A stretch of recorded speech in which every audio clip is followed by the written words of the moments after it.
just going.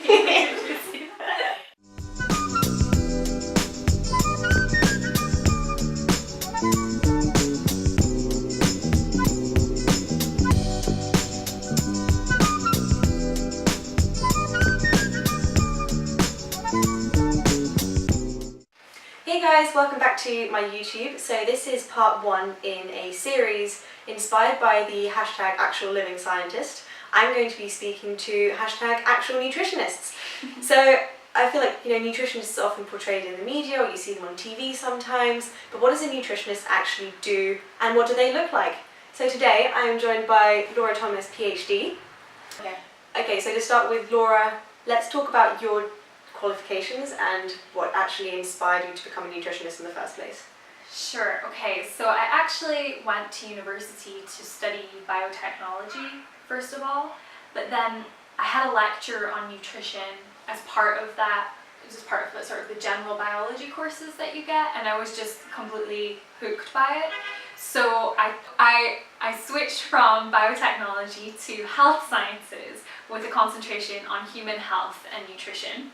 And that led me to do a research project as part of my the honours part of my degree at the Rowett Research Institute, which is this sort of, it's a centre for excellence in nutrition research. So they have like a metabolic unit, and they have animal studies and human trials and basic research. So it's, that's the place to go for nutrition research. And I was interested in studying the gut microbiome. So I was looking at the influence of eating a yogurt and how that changed the composition of our gastrointestinal microbiome. That then led me to work in the States at my PhD, which I was also doing around gut health and gut microbiome. So yeah, I got my PhD in the States. Then I did a public health internship at the Centre for Science in the Public Interest. And then I did 2 years at Cornell University, where I was a postdoctoral fellow there. So then obviously that's very heavily research based, it's very Yes. academic. What then persuaded you to move from sort of the academic side of things to more what you do now? I think academics can sometimes move a little too slowly, and I think there's a huge barrier between the sort of just everyday person and academics, and I saw that I could I could bridge that gap a little bit and try and translate some of the more complex scientific theories in a way that was entertaining and engaging and interesting for people. And I also just, in the media saw so much shit that was being portrayed and so many inaccuracies and so much misinformation that I was like, I could probably help explain that in a slightly different way, and that's what sort of led me to start my podcast and write my blogs and things like that. Okay, so if you had to summarise what your work as a nutritionist involves now, what would you say? So what your work as a nutritionist, what does that actually involve? Yeah, so my work is a little bit different from maybe a lot of other nutritionists. So one part of my work is the one-on-one client stuff, and I run an online course around intuitive eating. So that's really helping individuals and groups of people change their eating habits, making positive changes around the food, but also helping build a better, healthier relationship with food, which is so important and so often gets missed out of the conversation around food and nutrition. So that's one part of it. But then quite a big chunk of my work is also focused more on the media as well. So I have a podcast, I write blogs. That's amazing. So and then do you do anything else apart from that as well? Have you done other things in the past? Yeah, I've also done some consulting for restaurants and sort of making sure, improving the offerings that they have at the restaurants, and sort of doing nutritional analysis of their menus to see if there's anything that they can improve on.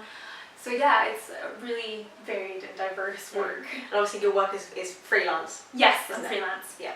What is your favourite part about being a nutritionist? I think there's nothing better than being able to help people and make a positive impact on their lives. And I think our relationships with food can be so complicated and can be really difficult sometimes. So helping people have a healthier relationship with food, and that sort of being a huge weight lifted off of them sometimes. I think that's really rewarding. I definitely agree. Yes. Why is it important to you to be a registered nutritionist? I think there's so much confusion about who's qualified to give nutrition information and advice, and there's sort of almost like a hierarchy of people who are qualified to give nutrition information. And for me, being a registered nutritionist is a sort of guarantee that I meet a minimum set of standards and criteria, and that my training is sound, my practice is safe and effective and ethical, my credentials have all been verified, I have to have continuous professional development, so I have to keep up to date with new and emerging literature. And I think something that's really important for me, especially as we're seeing people claim to be experts and say, oh, this is backed up by evidence, this is backed up by science, but they actually have very little understanding of what the evidence actually is and how to use the evidence, more importantly. So yeah, I think being a registered nutritionist, you at least meet that minimum standard. Yes, definitely. And finally, what is the one thing you wish you'd known before you became a nutritionist? Oh, that nutritional science is actually really, really hard.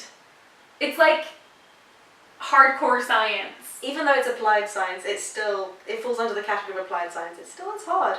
Yeah, and it's not just one science either. It's psychology and sociology and molecular biology and genetics and microbiology and biochemistry and all of these things. So yeah, and it gets really reduced down sometimes, and I feel that does a disservice. So it's very complicated science. Definitely. Well, thank you for coming and explaining a bit more about what you do and all that sort of thing. I hope this has been interesting, and as I said, this is part one in a whole series. I'm going to be talking to a whole load of nutritionists so you can see the complete variety in the profession. Okay, well, thank you so much for coming, and if you want to find out more about Laura, you can find out more in the description below. There's also going to be a link to what the Association for Nutrition is and what it means to be a registered nutritionist. All that info is down below. If you like this video, please give it a thumbs up and subscribe, and I'll see you next time. Bye!